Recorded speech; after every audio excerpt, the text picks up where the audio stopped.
smooth taking from. Ow! Oh. Hello, darkness, my old friend. I've come to talk with you again. Hello and welcome back with yours indeed, Magnus Hellfire. Now today is another equipment update, and that little stint you saw was kind of like as an intro, because despite what I said in the last equipment update of this time being putting new SSD and RAM in this thing, it's not. Basically I broke my old monitor because I'm a fool. It wasn't really by dropping it or whatever when I came in and moved into a new house. It was more of after moving it home for summer, I didn't pack the car properly and it got broke then. So smart move, John, you broke your monitor. So I've had to invest in a new monitor, which is this thing. Totally smooth there, not whatever. Anyway, so this is the AOC G2260VWQ6, whatever, long name, there we go. So I got this. I was just going to go for the same monitor that I had last time, that was just an old BenQ 1080p one, and then they didn't have that anymore. That was 60 quid, and all the other monitors that were on offer for the same, that gave me the same thing, 1080p, half decent contrast rate, sure 60 Hz, were all going to cost me like 80-90 odd quid at the time. So this one was 100, which gives me a bit more. It's got a much higher contrast ratio, it's 75 Hz, still only 1080p, my budget didn't stretch that far unfortunately, but it's a nice little monitor, it's a bit of an upgrade. And so here's the unboxing, and I've just remembered I don't have my penknife anymore to open the damn thing, so smart move, John, you really came prepared here. We'll just cheat slightly. Stop throwing stuff around.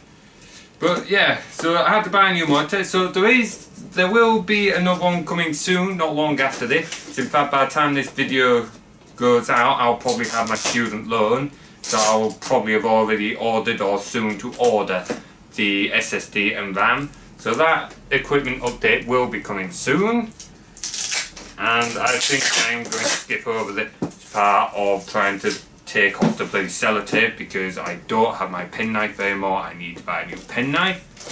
Okay, there we go. So I'm totally not a fool forgetting I don't have my penknife anymore. So let's see what we've got. Okay, so that's a bit awkward. Okay, so I bought a HDMI cable because I didn't realise that the monitor would come with a HDMI cable. So I now have two HDMI cables where I only needed the one. But I suppose I've got a spare at least. And anyway, so we'll stick this on the ground so I don't drop it. So, I know you're off camera for a moment. Bit of cardboard. Another HDMI? Oh wait, yeah, another HDMI. How many bloody HDMIs do you need? Oh wait, no, that's DisplayPort. Okay, so I've got a HDMI and DisplayPort. So that's two. And here is the beauty itself.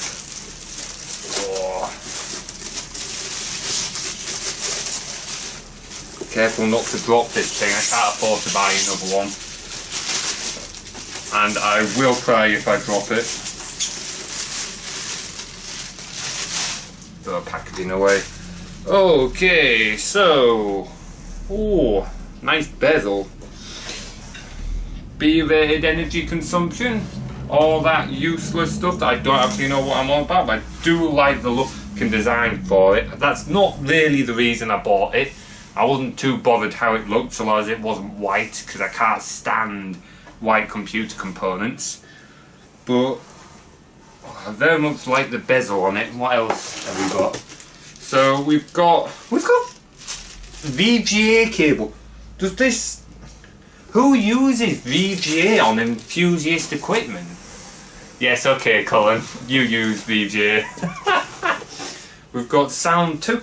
How many cables does this thing come with?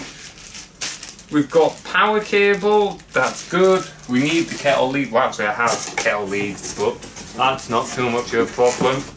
So there's monitor. What else have we got? This is the friggin' magic box here.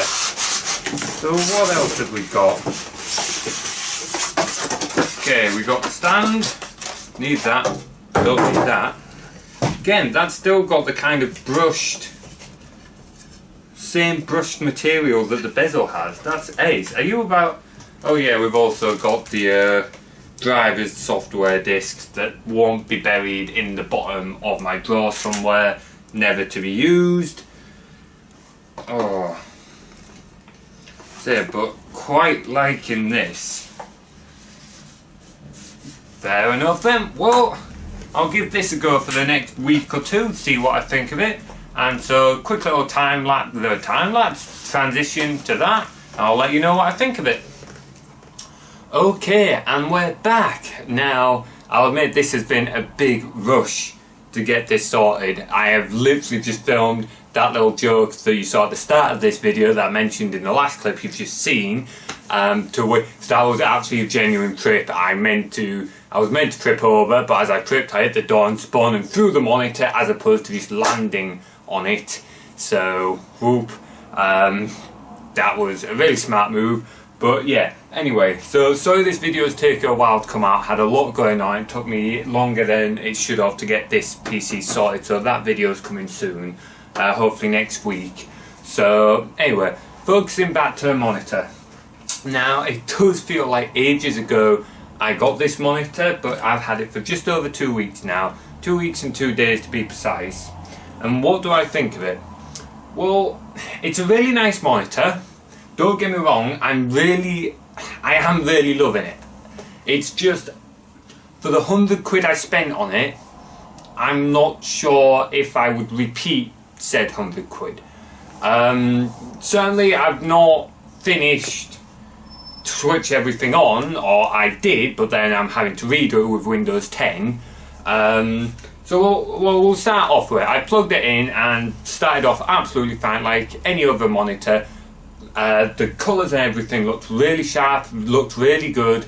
So that I really liked, but it wasn't working at the 75Hz it should have been. And it took a lot of fiddling around to get that going. I had to mess with AMD settings, I had to mess with Windows settings, I had to Google and sort out, try and figure out why it wasn't changing. It was stuck set to 60Hz, and no matter how much fiddling about with the monitor or software or anything like that, I couldn't switch it to 75. Now, after several hours of fiddling about with it, I managed to change that. I had to shut everything down, turn all of my things off, FreeSync, everything like that off in my AMD settings, and then change my Windows settings to 75Hz, and then I could change it to 75Hz in AMD settings, and then turn FreeSync everything else back on, and then the monitor was working at 75Hz. Now, since I actually went to Windows 10, I thought, oh boy, I'm gonna have the same problem, but I didn't. As soon as I got Windows 10 installed, I just went straight into Windows settings, changed monitor from 60Hz to 75, worked straight away. So I don't know if it's a problem with Windows 7 or if it was just a problem I in particular was having, but to start off with I was having problems getting it to 75Hz. But like I say, when I did it for Windows 10, worked first time, no problems whatsoever. The colours are really nice. It is a nice looking monitor. It's far better than this thing I had here, which was just what was this one? I think this one's 1400x900, so it's barely HD. So it does do a really good job. It's a really nice monitor. I am loving it, and the FreeSync is gorgeous. I don't know if it's just me being a bit of a cheapskate. I'm just not sure if I would spend the 100 on it again. I might do if there was not a lot else on, but might not. Like I said previously, I originally only went to spend like 60-70 quid on standard 1080p monitor. I only went and spent further because just getting a standard 1080p monitor with nothing special about it. It was going to cost me 80-90 odd quid, and I could get this with high contrast ratio, high refresh rate and everything like that for 100. I thought may as well give it a go, and like I said, I am really enjoying it. The bezels are not too big, it's nice colour, it's got kind of a gamer style to it without kind of being in your face type thing. And like I said, the colours are really nice. 75Hz does look really nice when you're playing something like Rocket League or whatever. In some games like Dawn of War or whatever, that it doesn't really make any difference, but when you play something fast paced like Rocket League, you can really see those extra 15 frames. So like I said, it's a great monitor. I would recommend it if you're willing to drop the 100 quid on it. That's all I would say. At the moment it's worth getting simply because you may as well get it for the slightly extra performance, and anything less is going to cost you almost as much. Now if you are just looking for a standard 1080p monitor, like you don't want anything special, you're happy with 60Hz, you don't want any particularly bright colours or anything, or you're not too bothered about the style of it or anything like that, then yeah, maybe go see if you can drop like 60-70 quid on it. But if you're not too fussed about spending that 100 quid, if you're not too fussed about spending that little bit extra, like I said, it might just be me being a bit of a cheapskate, this is a really nice monitor. I really am quite happy with it.